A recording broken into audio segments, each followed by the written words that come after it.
Welcome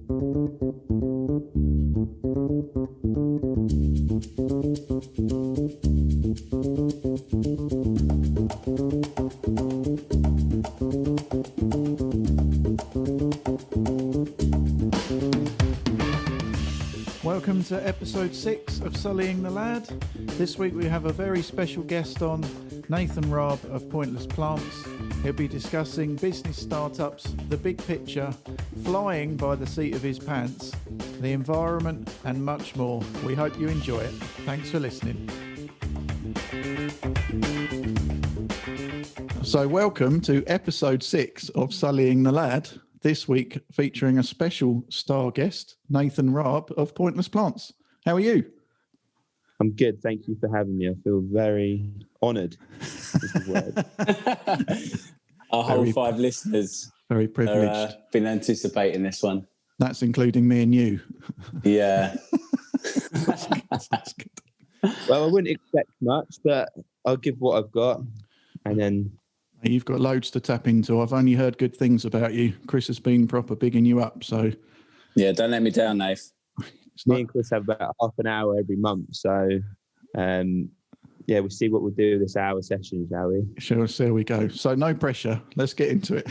So I only have been recently introduced to you. So for people that are listening, do you want to tell us a little bit about your business and how you came to start it? Yeah, so I've got a business selling... It's funny because Chris has actually seen the whole journey of this. So basically, I used to be a pilot at EasyJet, and I was on like a 0-hour contract, living in Edinburgh at the time, and I just didn't like the way the company was sort of treating me. So I always had in my mind I want to create a company that treats people nice, but I never knew what I wanted to do. And probably Chris has seen my journey. You know, one week I'll be selling burger holders, these cardboard cutout things from the Netherlands. And the other week I'll be doing something else. And Chris would just hear all these ideas, right, when I'm getting my hair cut. And I don't know, you probably just thought this guy's a weirdo. Anyway, so I set up this business called Pointless Plants. And I called it Pointless Plants because I used to grow these mango trees in our little 1-bedroom flat in Crawley. And it got to the point where I was thinking, how am I going to grow 200 mango trees? I can call them Maggie and stuff like that. And my missus said, why would you want to do that? That's pointless. And I said, Pointless Plants, that's the name. And then since then, we've created this whole brand around about not being pointless and being good for the environment and trying to do our best for people, the planet. That's our kind of real purpose for the brand. So that's kind of how it started. And then when would it have been? Last year, COVID hit, and I went to British Airways. So I'd only been there for a year, and I got made redundant in August. So it was really kind of in the deep end. There's no choice, but the business has to work. So here we are. That's really cool. I think that's a really, really good bit of advice that I've heard several people talk about is have a plan A, and then you don't have any other plan. You just have to jump in and make it work. There's no alternative. Do you feel like did that pressure help push you into it? Well, yeah. And it's been so tough. Like, you know, Chris knows this, you yourself knows this. Having a business but having to pay yourself is completely 2 different things, you know. And how do you get it to be this sort of hobby that you had while being a pilot to actually being a business that's paying you? You know, I'd have done it for free before. I think I kitted Chris's barbers out with all plants, and I gave him cost price. I was like, mate, I just like doing it. Just, you know, have these plants, but then you have to start making a living. So I think that was the real change, to see it as a business, but to have the faith that it will work and sort of pay me and just hope it got busier kind of thing. But when you don't have a choice, then, yeah, you have to do it, don't you? Otherwise, what happens? Now, Nath, that obviously got made redundant and stuff, do you think that's the best thing that's happened to your business? The fact that you then had to give it 100% of your attention and time? Like, do you think it's flourished much more since that point? Yeah, for sure. And you know what? I've always sort of secretly kind of wished that I'd have had the chance, but I would have never had the balls to quit the flying job. So well paid. It cost me so much money to get into. My family, you know, I'm in debt to them. So I would have never quit. But this was kind of out of my hands. And yeah, in the space of a year, it's just gone from what it is, to what it is now. So just talk us through that a little bit, Nate. So I remember when like when you first started, and it was a new project and stuff, and you were kind of just starting out, and compared to now, how long has it been? About a year, a bit more than that? So it'll be 2 years actually. 2 years. In 2 years. But the first year was basically just nothing. My mum was packing plants in her house, wasn't really taking it seriously. This time last year, I got an email from DPD saying they're no longer shipping with us because we're not shipping enough items, and our minimum was like 50 a month. Yeah. Yesterday, we had 3 DPD vans full up, taking our plants. Wow. Yeah. Which is just crazy what's changed in the space of a year. But when you have to do it, you do it, right? And now, mate, compared to what your day used to be like at the beginning, compared to what your day is now, what's your routine now with a business? So you get up and then, talk us through what you do at Pointless Plants until the end of the day kind of thing. Oh, yeah. So I haven't really quite got this right yet, because I probably should speak to Chris how to grow a team, because for probably the last 10 days, I've just been in the warehouse, just packing what was it yesterday? Thursday. Wednesday, I got there at 8 a.m, started packing boxes. Sean and Jane came, who were the other half of the business, and then my missus came, and we were there until midnight. So yeah. So it's not very balanced, but we're going to try and get a packer, because I think it's needed now. These steps are just naturally progressing. Luckily, I've got now doing sort of customer service, plant doctory stuff, a bit of Instagram messaging. I still schedule the posts on Instagram, but yeah, the team will be slowly growing. So at the moment, is it solely just yourself and kind of one other and a couple of people to help out kind of thing in terms of your team? Yeah, it's myself, and then I own 50% of the business. The other half of the business is someone called Jane, who's also in the airline industry. She got made redundant, and her husband has a successful business. So they got brought into the business because they have money to invest and a bit of expertise.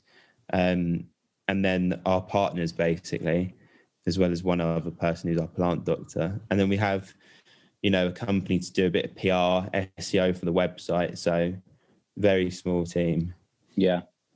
So do you feel you're getting to that stage in your point of growth now where you need people to take responsibility away from you a little bit so you can concentrate on other parts of the business? Yeah, because, nothing gets... I'm mainly doing the social media, the website. For example, our Valentine's Day, we're not really pushing it because I just haven't had the chance until this weekend to actually put the stuff up, push it a little bit. So then you start to fall, other things take priority. The priority is to get the orders out, but you need to then take, just like you were at working at the barbers, weren't you? Yeah. And then you do 3 days a week?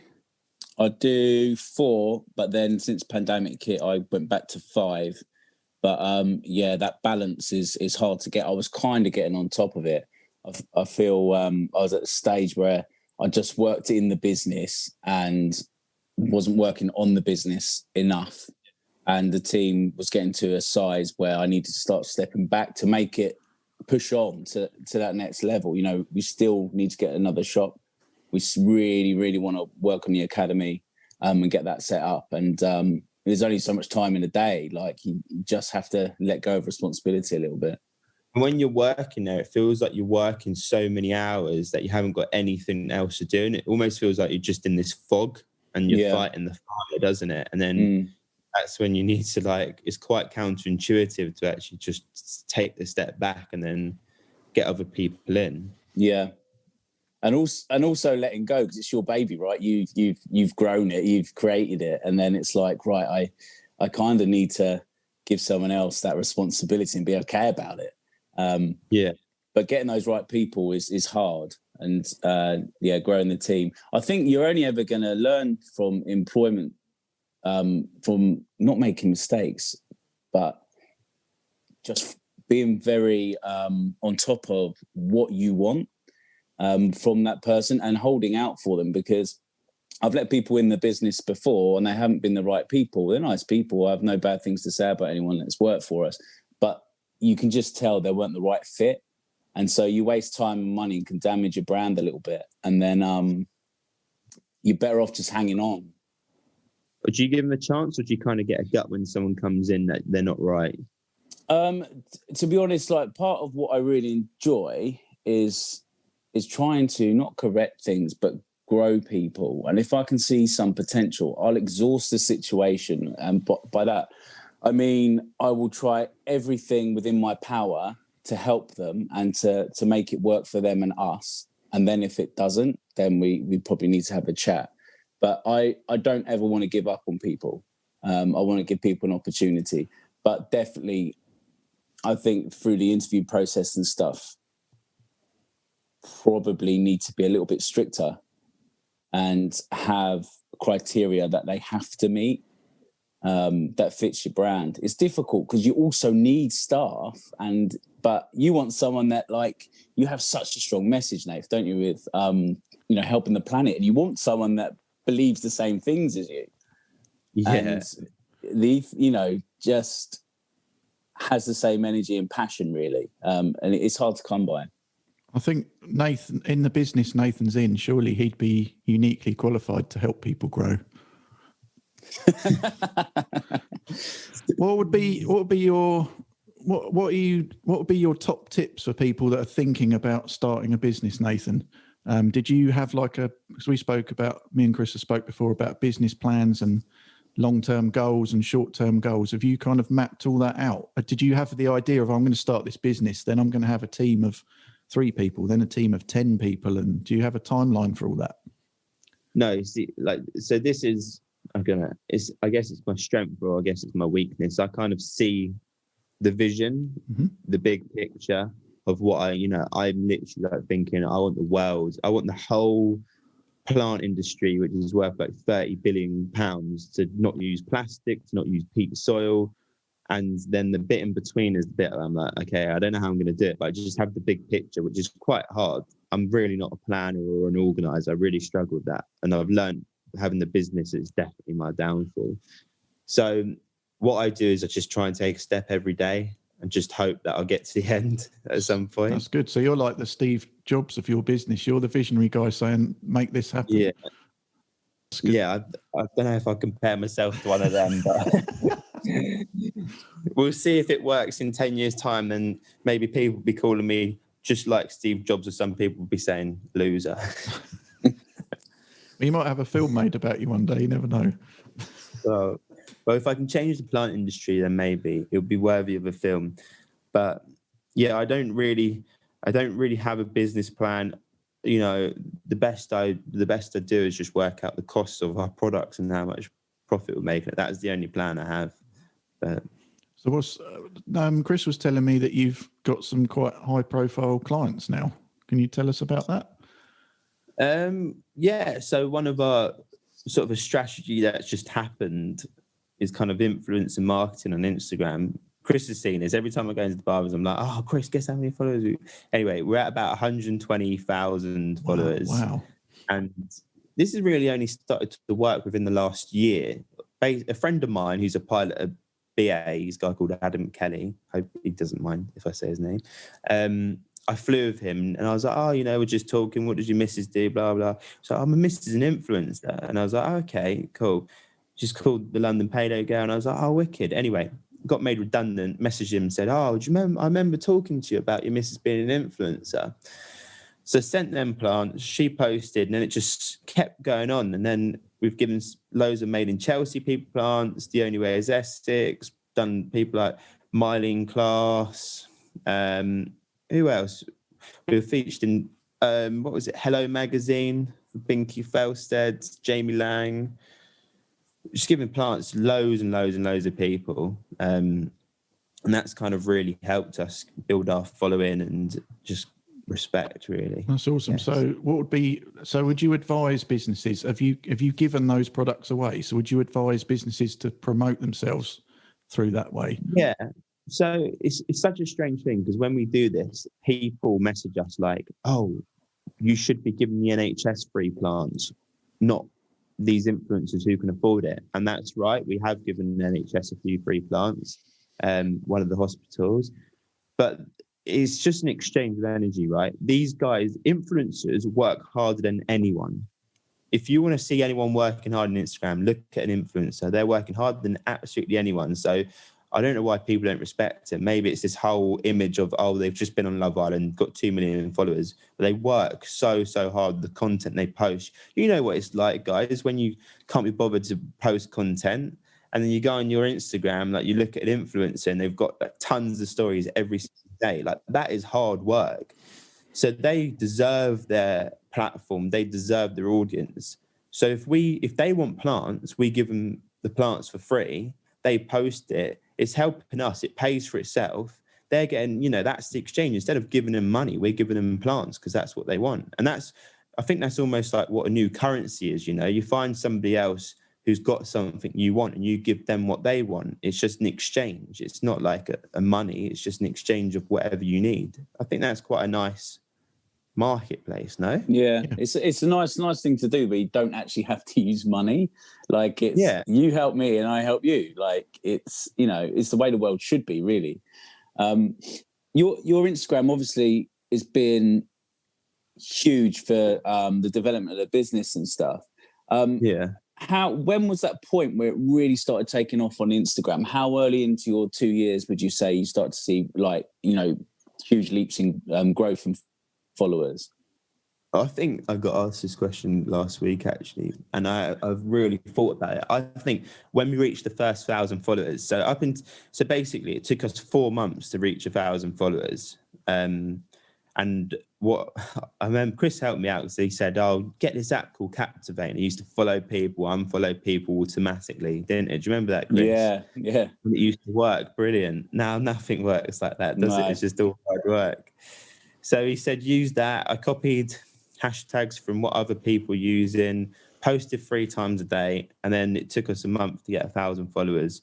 Once we got 1,000 followers, we did a giveaway. Congratulations, we've reached 1,000, we're giving away whatever. Then from that giveaway, we went up to basically 2,000 followers, right? Then we got to 2, and I said, let's do another giveaway. Got to 3, and this worked up to about 50,000 followers. Wow. Pretty quickly within maybe 6 months. And I remember we'd have like a following of 50,000 people, but we'd be getting hardly any orders because they were just sort of potential customers just watching our content and waiting for the right chance to convert. And then at one stage it got a little bit tricky last year sometime. We weren't really growing, the followers was going down. And then ever since then, I just kept posting, consistency, looking at new things like Reels, IGTV, all sorts of different content, changed the hashtags, looked into them a little bit more with a program that looks into the insights of hashtags and what you can rank for. And then it just kept growing again. And now we're growing about, I think it's 10% a week. So if we got 120, we're probably growing over 15, we're probably growing 1,500 followers a week pretty consistently now. I think the thing that's crazy is that I didn't spend anything on ads last month, which is mental. Whereas normally a lot of people spend a lot of money on ads. Yeah. We touched on that. We touched on ads yesterday, actually, and whether they're a good thing or a bad thing. And I kind of found at the beginning of my business, when I first started, especially in Horsham, where we were based, it was really successful because no one was really doing it. So unless you ranked high when you typed in barbers in Horsham, you weren't really getting much traffic. And everyone's websites were pretty rubbish. Ours needs an update now, actually.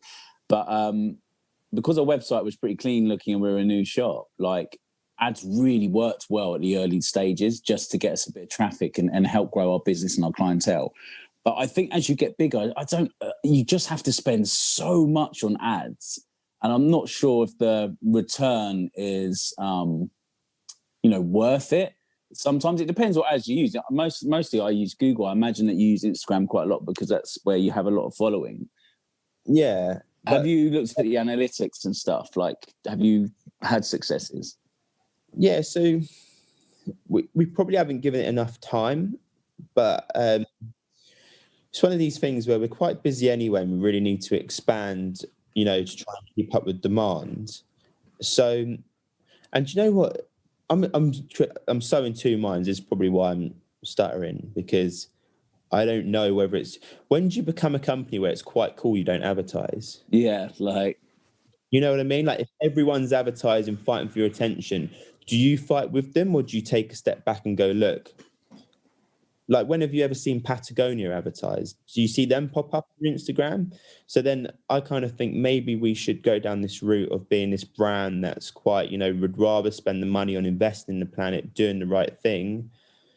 But then the other part of me goes, if it's a clear formula, you spend this much, you're getting this much back, you're in profit, then it's a no-brainer. But at the moment, it's going really well. It's working. We don't need ads at the moment because of our own organic traffic, but one day I'm sure we will. I think it sounds nicer to me if you keep it more exclusive and a bit more elusive. It gives a bit more of an allure to it, I think. yeah. I quite like that. But then when you read, have you guys listened to Grant Cardone? Yeah, I have in bits. I really like his book 10X, because it's just literally, it just motivates me. It's just like, just keep going, you know, putting 10 times the amount of effort, blah, blah. And he's like, what's money doing in the bank? You know, spend it. You want to be everywhere. Your biggest problem is, you know, not being known at the start. And then you're thinking, oh my God, it's criminal. I'm not spending money on ads, you know. Yeah. But I think we're trying to find our niche, which you've talked about quite a lot, Chris. Yeah, niche is important. Like, I think at the moment, people really want plants. They just do. We're at that stage where I think everyone's aware, everyone's waking up a little bit and having this time off of work and stuff and going for walks and things. People are a bit more respectful of the planet. And yeah, anything that is nature-based and can help people are really aware of now. But yeah, having that niche and just like concentrating on that and developing that to the point where you're at the top of that niche is much more like beneficial than trying to appeal to everyone. It's impossible, isn't it, to appeal to everyone? Yeah. Dom, is that kind of what you do with your business, or how do you look at it? That's kind of what I've been doing recently and trying to do, because obviously personal training, when you first qualify, you're just trying to serve everybody and be everywhere. And I realised it's so competitive. And especially now, everybody's transitioning from one-to-one coaching to online coaching. I'd already planned to do my business as predominantly online anyway. But me and Chris have been speaking about it. It wasn't until I thought about my dream client. I visualised them, what they want and what they would like and how I like to work with them. And that's what I've gone down I help over 30s get functional strength without the gym. I'm such a big fan of body weight stuff. And that's where I'm going now. I think a lot of people are anyway, but I'd be doing that regardless if the gyms were open or not. I guess you only need like 100 or 1,000 really good customers to give you an income, right? Yeah, well, I believe it or not, I've mapped mine out. I can pull in what I'd be happy with income on 15 customers, 15 clients. That's all I need. If they go into the packages that I've got set up, that's all I need, which isn't a big return, and I'm nearly there. I'm about halfway there now. So, oh wow, just going to keep going. That's a big step. I mean, that's to just be my base level, and then I want to grow it from there. I mean, I'd love to be one of those like you, that one of these people that can sell a package to numerous people where people still are happy with the product and get results out of it. Yeah, I think you've hit, because you've come into it, Dom, at like the time where lockdowns have come in. And because the way you want to set up your business, it can really, really fly. Like, lockdown can benefit businesses, not mine, but it can really benefit a lot of businesses grow quicker, I think. Because I can see you, mate, like in a year or so, in franchising this business out. With the way you've set up your packages and your branding and stuff, like, you could have other people do the same thing for you in different countries. Do you know what I mean? Yeah. And it could, you could thrive because of the situation we find ourselves in.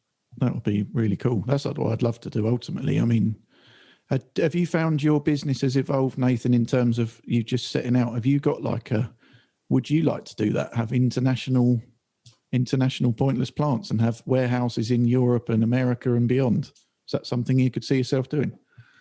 I think it'd be really cool. We look at other markets, like the American, the Australian. We have friends like over in Australia. We bought them a plant, and there's definitely room for like it being done better. It's quite strange. Sometimes Australia and New Zealand are quite ahead of trends, especially with house health and that kind of stuff. I wanted to ask you, Nathan, just something I'm thinking about. How much of your business is in your control? Are you actually producing all these plants? It's all in-house. Everything is under your umbrella, or are you outsourcing? So apart from your deliveries, are you outsourcing any of your processes? Yeah, like it's relying on loads of other people. So it all has to work. So the plants come from like the Netherlands, which is the main kind of. Pretty much most plants in Britain come from there unless they're growing them themselves in a nursery, but not house plants. So it comes from over there. Luckily, Brexit hasn't been too bad. We get our pots directly from a factory over somewhere in the Eastern world, and they come in, and then they go out on DPD. So sometimes you're only as good as the delivery company you use. You're relying on the people, just like completely the airline industry. You're always relying on the tug driver, the refueler, the whatever. And if one person's late, then the flight's late. You're only as fast as your slowest person, right? That's good. How did you decide who to go with for your suppliers? Did you do loads of research, or did you just go online and go, right, these guys? Well, I'm the sort of person that just goes, let's put the website up and see what happens. Then the website's up, you get a sale. And then you go, oh, where do we get the plants from? So then you go driving around home base, the local garden centres, you try and find the wholesalers, and then it's about a week later you still haven't got the plants, but you sold it, and then eventually you find the plants, and then you do a bit. Then your next order gets a bit quicker, and then you find the wholesalers. Then you find this, then you do that, and then we go now directly to the Netherlands as demand increases. It's just like we only used to need like maybe 6 plants, right? Like when we first started, when my mum used to do it, we needed 6 plants. She'd go and pick them up from the wholesalers, take them back to her house and pack them. Then we got to the stage where we needed like a trolley, and then we used to get it from like a wholesalers in Southampton. Now we need like 5 or 6, going up to 10 a week. So then we just get 2 or 3 at a time directly from the Netherlands. But there's it's all about making mistakes. Like I remember the first time we went directly to the Netherlands, and we've been getting these trolleys from Southampton, and they were big. They had a few shelves on them. You get quite a lot of plants. And I said to this bloke who was our buyer, I said, I want 2 trolleys of Calatheas, which is a type of plant. And he goes, are you sure you want 2 trolleys? Obviously being a new customer. I said, yeah, we get 4 trolleys at the moment from Southampton. Didn't realise the trolleys would double the height. Oh. And just completely. So I got about 1,000 plants of the same type. Wow. And that was the first time I spent over, I think it's about 1,500 quid in the same type of plant. I just thought, how am I going to sell these?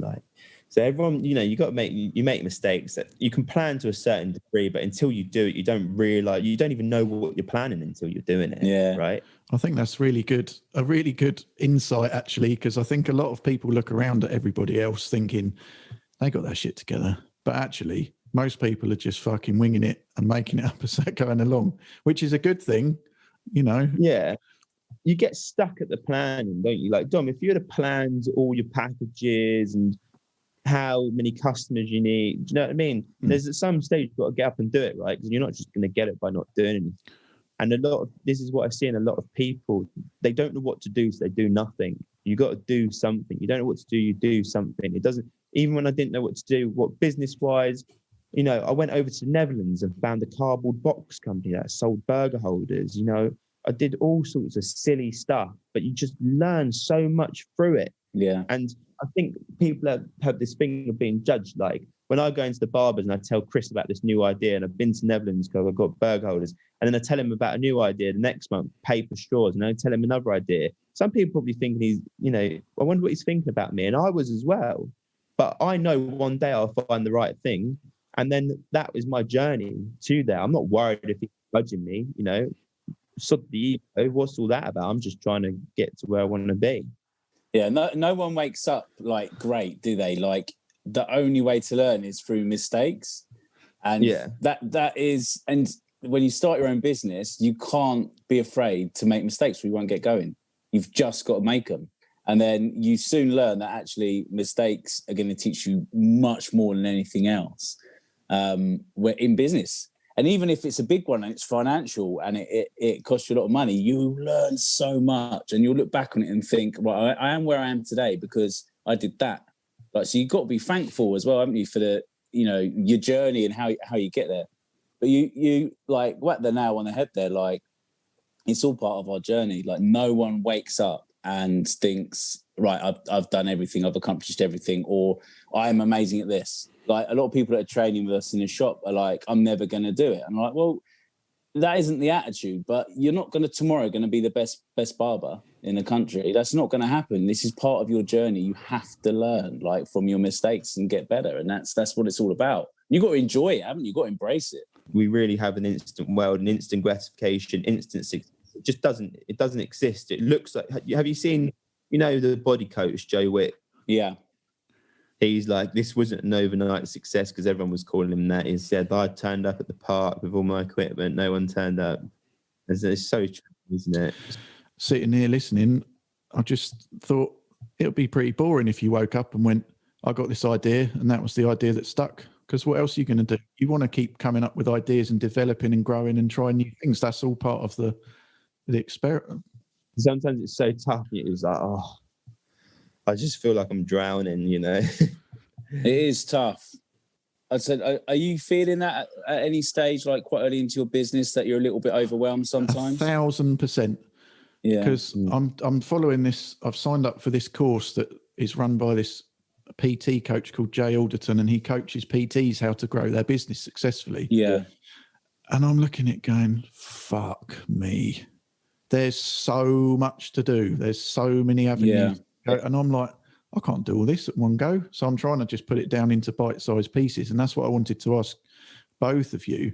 I feel like, especially this past week, I feel like my productivity's gone right down because I'm trying to juggle all the balls at once, whereas I should just have 3 things I'm focusing on. So what would be your top tips for things to focus on to really get you moving forward? Chris, do you want to go? I've probably touched on it before, but I think you've got to write shit down and break it down. So if you know something needs to be done in a week, like write it down per day what you're going to do, but just don't overwork yourself in that respect. And also don't open too many books. I actually did this quite early on, and I probably still have a habit of it sometimes, but I know that it's not a great thing to do, is I start too many projects at once. And then if you do that, you can't give the energy it needs to that project to make it successful. So what you end up doing is contributing a little bit to each part of the plan, and none of it grows, none of it's successful because you haven't given it all your energy because you're trying to spread it out too much. So we have all these ideas and stuff. And it's really good to write stuff down, but just try and concentrate on one thing at a time. And break that down into smaller pieces, like you said, Dom, that you can concentrate on a daily basis. Because I think that's when we get overwhelmed. We feel we've got too much on our plate because we've opened up too many books and we're trying to do it all at once. And I definitely did that early on. I was trying to expand the brand, and get into every little niche that I could that would get us out there. And then after a while, it's like, do you know what? None of this is really working. And it's because I'm just spreading out all my energy across it. And it was also burning me out that way as well. So then I just was like, right, realistically, we need to concentrate on our clients and our service and our product and absolutely get that nailed on. And then we'll start exploring other things rather than just try and do merchandise and products and Instagram growth and employing more people and the academy. I was just trying to do it all at once. It was far too much. So I think that's when we feel most overwhelmed, for sure. When you get the core right, it speaks for itself, right? Yeah, definitely. Do a good haircut, have a good service, then you start getting your rewards. You know, like you got voted for, what was it? What the best You say breast British then? The breast. Yeah, think we of have something clearly. best barbers in England. Yeah, won it last year. We didn't win it this year, damn it. But never And mind. that comes from your product and service, not your jumpers, not your. Do you know what I mean? Exactly. That's Yeah. core. When you get that right, then people start to notice you. Yeah, definitely. I think what I've done is I stuck to a few consistencies. So I thought about this big picture of where I want to go, and the way I thought we'd do it is by having a large audience of people, because a voice is power, right? So every day post 3 times a day on Instagram. That is the consistency. It stays. Doesn't matter whether Christmas, New Year's, that's what stays. So once you have your core done, then everything else kind of fits in around it. That's kind of how I stick. So when I feel overwhelmed, you know, like when you look at the big guys and they've got 200,000 followers, 100,000 followers, you think, how are we going to do that? Just stick to your core, 3 things a day, bam, you get there. That's it. Distractions as well. And Dom, you probably just touched on that with, you know, you started this course and all the other PTs that are out there, and you found your niche and stuff now, but you can get distracted quite easily by competitors. And it's something I've taught myself very early on is I actually I'm aware of competitors, but I don't dive in too much to what they're doing, because it's like a moth to a light. And I think if you know what you're doing is working and it meets your ethos for your business, just stick to that plan. Don't get distracted too much. Yeah, I think a thing for me that I've tried to take on board from your advice and listening to Nathan now as well is it's the same in the fitness world. Looking around at other people and comparison is the thief of joy. And basically, everyone's at a different stage of their journey and at a different point of what they're doing, and what their priorities are is going to be different. And that's what I'm starting to realise is, well, I don't need to do all these things, because at the moment I just need to build the core of my business and then expand it up from there. Then I can start doing all these fancy lead generators and email campaigns and product launches online and all this stuff. That comes later. I think at the moment I feel like I'm trying to do too much too soon, and it's going to make me stumble. So I need to take a step back from it. It's really good advice what you both just said there. You know what, like I know what our competitors are doing. Most of the time they're just sort of doing what we're doing, you know, plant a tree. I'm waiting for the next one to plant 10 trees, right? And everyone's sort of chasing after each other, right? Look at different industries. So when I look at our website, I don't look at the website of our competitors. I look at the top man. I look at Gymshark. I look at the big guys that have good websites, easy to order processes, not other plant people. Then I try and implement it in. And even stuff, this is going to sound a bit stupid, but when you look at nature, right? Look at a lion attacking, you know, for food.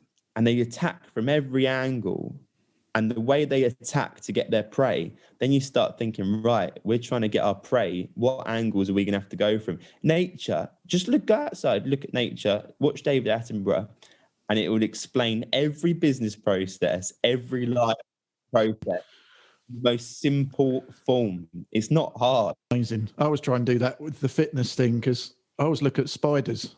And whatever happens to a spider, it will just keep building a web. And that's how you need to be with your work, the consistency. You just keep going. You keep getting knocked back. You just keep going. That's a really good analogy, Nathan. I like that. It's very inspiring. Do you think this is going to be a strange question. Do you think the pandemic has obviously helped you in a strange way you've obviously become redundant and started this business?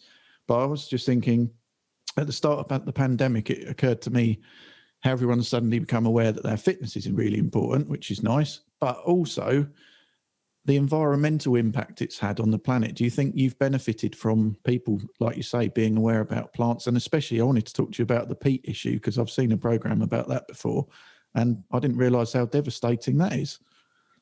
Yeah. I think it's all about kind of awareness, and I think people are going to be more aware of their surroundings. They can't go to restaurants or bars, they go into like the local park or whatever. So I think there will be a connection with nature. It's almost like, you know, where did this virus come from? You know, was it made in a lab in China? Was it from wherever? You know, maybe it could be the planet emitting a frequency. We're hurting the planet. through our global warming. Maybe it's like inside the planet going, F you humans, bam, have the virus, stay inside. We need a bit of time to breathe. And instead of that, maybe we need to look at the earth and kind of collaborate with it and think, okay, it's one of these things that people need to take responsibility. You know, like if you sell a plastic phone case and it's making you £5, people turn a blind eye to what it's actually doing. You know, it's a £5 in your pocket. It's going to pay the bills. You're going to be dead in 80 years' time. That's how people look. But you have to look at the long-term effect, because you got to remember, like, it hasn't been that. You know, we had the war, we had the Industrial Revolution, had like the 60s. It's only now, it has only been like 200 years since we really found power, right? Mm-hmm. So we're just finding our footsteps. We're just trying to work out how this all works. And now we've used it too much. Now we have to try and think of another way. So I think it is just all about adjusting the things. But I like the idea of not having an impact. We really want to be carbon neutral.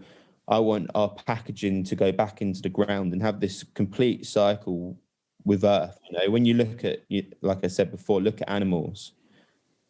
They wee and shit on the ground, and then it fertilizes the plants. The trees grow. The dead leaves go back to the ground to grow new plants. It's this circle, right? They don't need anything. That's amazing. And I think everyone can operate exactly like that at a big, small, and a large scale. It will take more thought. It might take more money. But I hope consumers are going to be wanting that. And really, it comes down to what people are buying. If people want to go to the supermarket and buy a houseplant for £5 and turn a blind eye to what's happening, there's always going to be that person. But if people want to take responsibility and go, actually, I'm going to pay £5-10 more for a plant, but I know it's carbon neutral. I know 10 trees are being planted. I know peat's not being used. Plastic isn't being used. That it really comes down to what people want.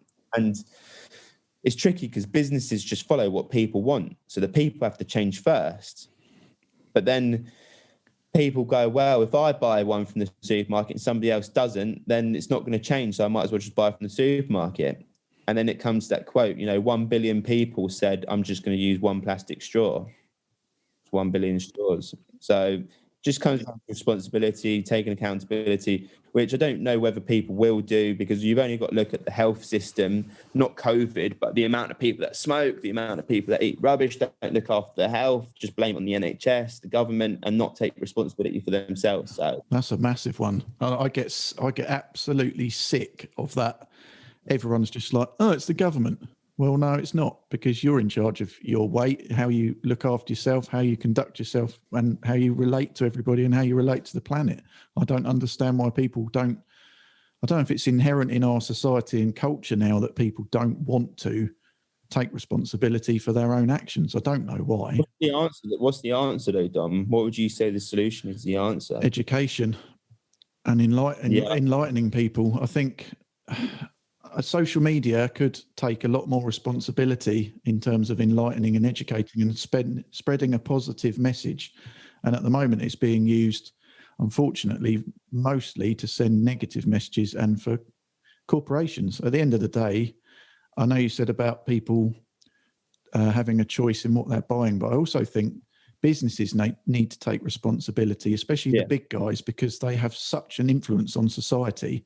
And especially like even the music industry, that needs to take, you can make a whole nation angry by playing really angry, annihilating gangster rap and fire people up, or you can chill everyone out by playing them Will Smith for 10 hours a day. Do you know what I mean? It's that kind of message that needs to come across from those guys. And I think until they sort of stop with the whole corporate, we're all in this to make billions, and actually what can they give back? They need to start giving back, and then people will follow.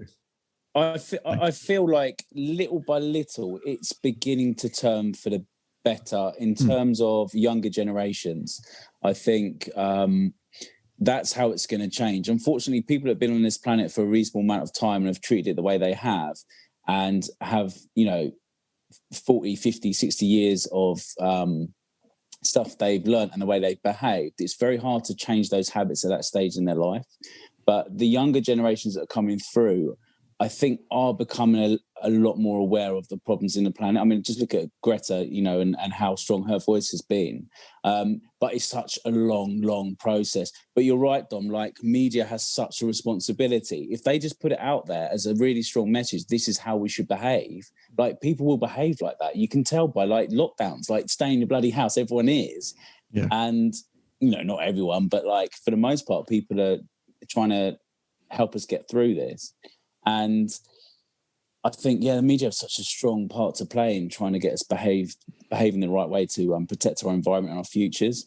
But I think there's beginning to be cracks that people are pushing through and thinking the right way and behaving correctly and helping the planet. Not enough yet. It's going to take a long time. Okay, but even when you think 10 years ago, it was like the first kind of things came out, global warming. What's that? You know what I mean? Now people know what it is. People are starting to act. Just hopefully it'll be quick enough, and maybe it takes the smaller challenger brands to kind of get a lot of business, the big guys to follow them. And then, because when I look at it, right, I've got this vision. So every one of our competitors who's copying us or planting a tree or, talking about it is really just working towards my bigger vision.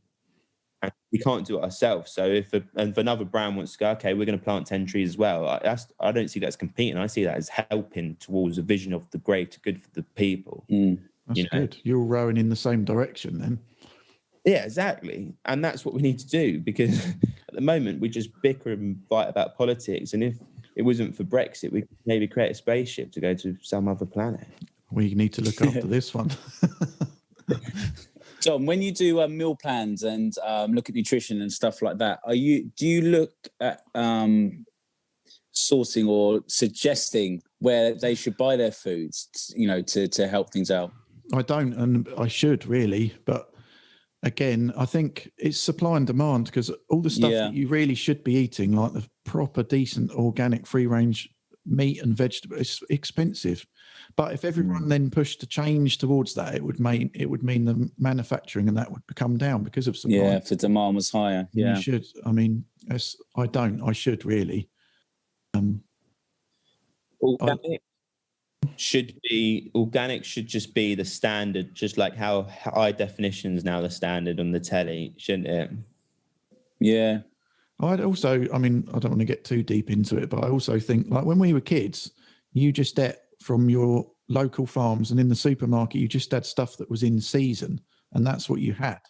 And I think another big thing they need to look at is the whole, and again it comes down to money, but it's, do we need bringing back the greengrocer? Exactly, and do we need to ship import all this stuff from the other side of the world when you can get stuff that's closer, or even grow it yourself? And if every country started doing that, I think that would help massively.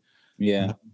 And the thing I do try and do, which I do myself, is they say if everyone had a vegetarian day just 2 days a week, that would massively help reduce carbon emissions. I do try and encourage people to do that.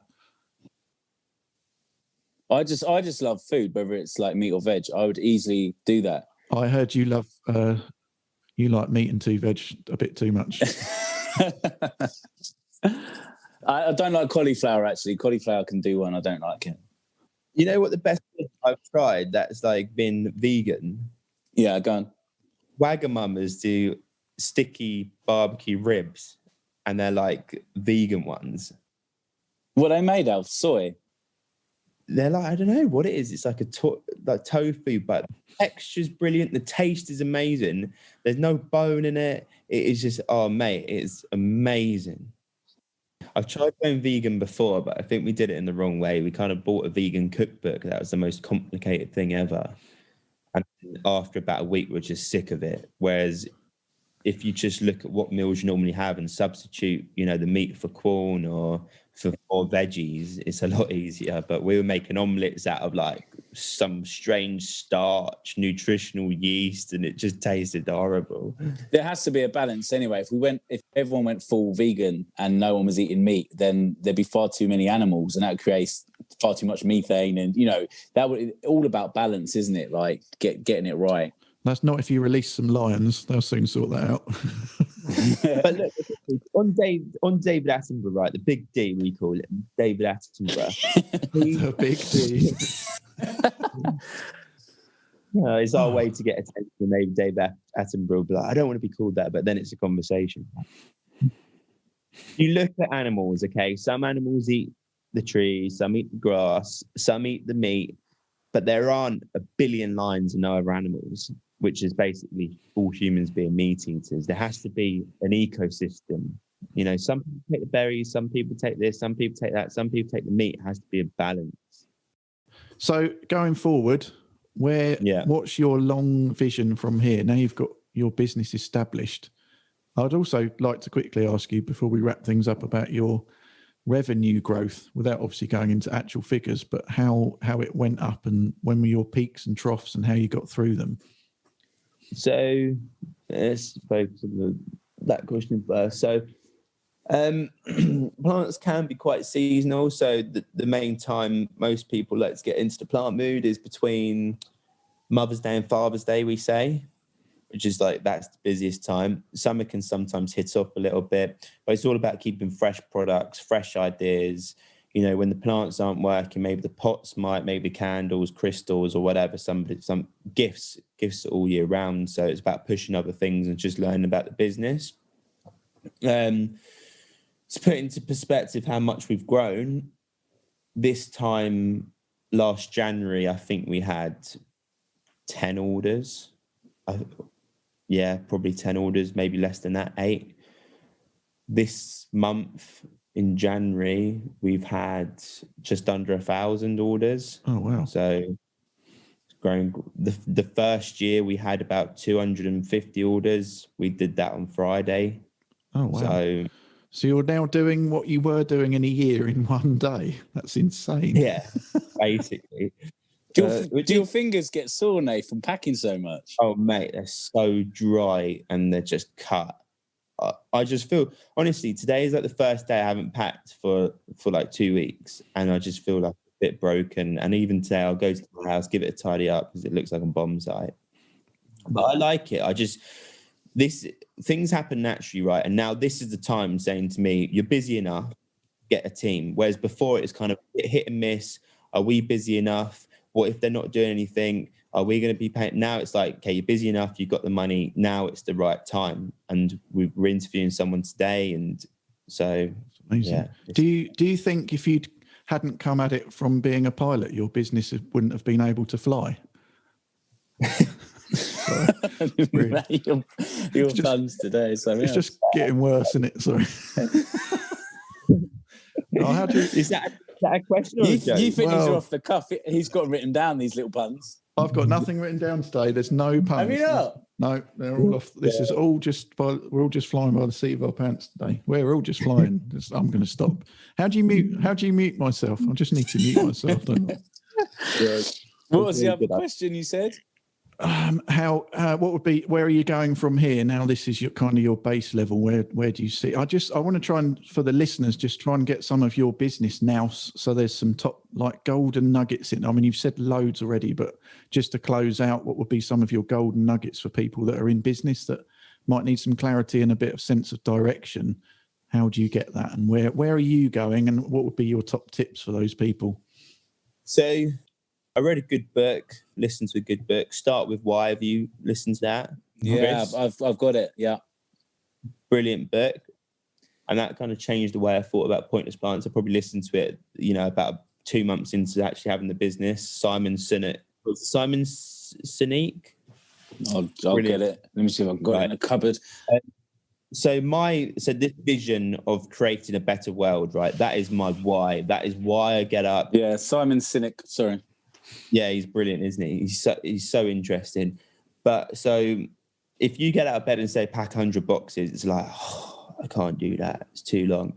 If you say get out of bed, plant 1,000 trees, which is 100 boxes, dude, I'm there. I'm planting the forest, So I have the big picture, the vision. We want to plant 1 million trees by 2025. I want the brand to be this challenger brand that is, not battling against the industry, but working with the industry to get a better future. That is the reason why I get up. That is the long-term vision. My vision isn't, a growth with money-wise, what revenue I want. I believe that will come if I just do the right things. And And that's what I've seen. So I think that's so true. Do not chase the money. Like, you've got such a strong ethos behind what you're doing with your business. And you can just hear the passion come out of you when you start talking about giving back to the planet and everything that Pointless Plants is doing to help. And you just know, I just know every time I speak to you, Nath, that you're going to make it amazingly, and the finances are going to come flooding in at some stage. It's already probably beginning to show in terms of turnover.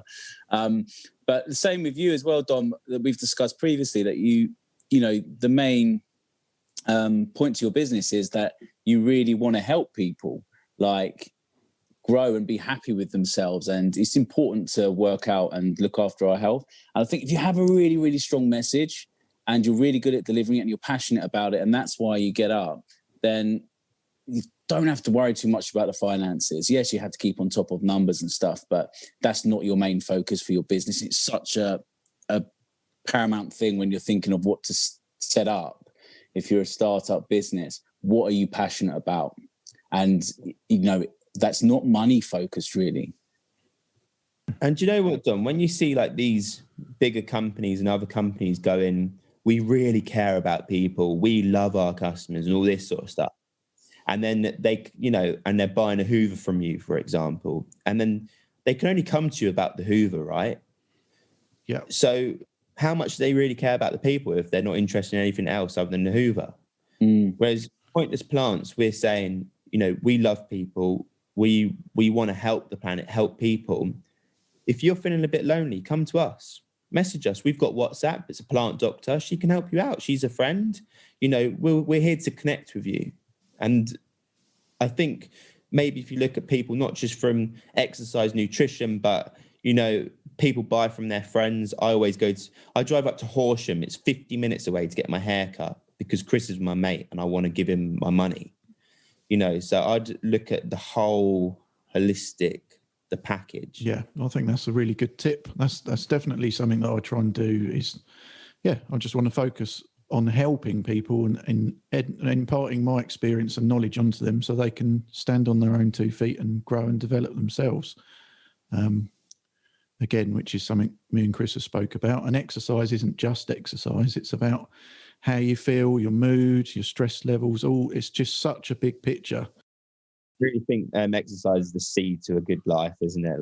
When you're working well, everything just flows. As soon as you stop that, it all feels a bit sluggish, we have to move. The body's to move, isn't it? Well, yeah, we're animals. We're made to move. We're not made to sit around. We are made to move. And make your best animal noise, Dom. Good. Let's hear Chris's. Mate, I can do a good elephant, but only sometimes. Let me try. Because it's a hard one to nail, an elephant, right? My son loves it, but sometimes I'm rubbish. Now there's a bit of pressure. That was pretty good. It's pretty good, isn't it? Oh, Carl, Nath, hit us. I'm going to do a pig. If you've listened to this and you've made it this far, just rate our animal sounds. That's pretty good. My peacock. Anyway, listen to animals. Nature is everything. That's the message. That's a really good message. I like it. Well, thank you, guys. I really appreciate your time. Enjoyed that, lads. Thank you for listening, everybody. And thank you for coming on, Nathan. Really, really appreciate it. Yeah, lovely to have you, mate. Thank you, guys. Some amazing knowledge in there. And I wish you continued success. I look forward to speaking to you when you're doing 1,000 orders a day. That's not going to be long, is it? See you next week. Yeah. All right, guys. Have a great day. Cheers, guys. And I'll catch you soon, innit? All right, take care, Nathan. Bye. Have a good weekend. Bye. Keep waving. Keep waving. See you later.